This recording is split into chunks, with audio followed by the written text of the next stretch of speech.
পশ্চিম মেদিনীপুরের শৈত্যপ্রবাহ, বাংলার 20টি জায়গায় তাপমাত্রা 9 ডিগ্রির নিচে। পশ্চিম মেদিনীপুর সহ গোটা পশ্চিমবঙ্গে শীতের দাপট এখনো বজায় রয়েছে। আলিপুর আবহাওয়া দফতরের পূর্বাভাস অনুযায়ী পৌষের শেষ লগ্নেও রাজ্য থেকে শীত বিদায় নিচ্ছে না। আগামী কয়েকদিন শুষ্ক আবহাওয়ার সঙ্গে সঙ্গে কোল্ড ডে পরিস্থিতি ও শৈত্যপ্রবাহের প্রভাব থাকবে।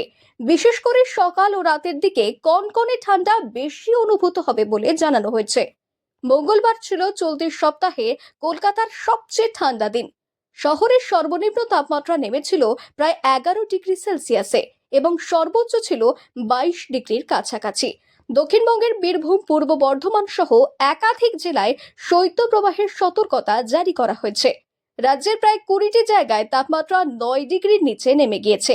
দিনের বেলায় কিছুটা রোদের দেখা মিললেও রাত নামলেই শীতের কামড় স্পষ্ট হচ্ছে।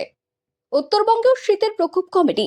দার্জিলিং, দিনাজপুর সহ বিভিন্ন জেলায় ঘন কুয়াশার সতর্কতা জারি করেছে আবহাওয়া দফতর। ভোরের দিকে দৃশ্যমানতা কমতে পারে বলে আশঙ্কা করা হচ্ছে। হাওয়া অফিস জানিয়েছে, জানুয়ারির দ্বিতীয়ার্ধে তাপমাত্রা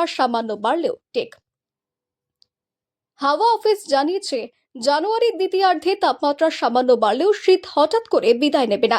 ফলে আরো কিছুদিন রাজ্যবাসীকে কনকনে ঠান্ডার মধ্যেই থাকতে হবে।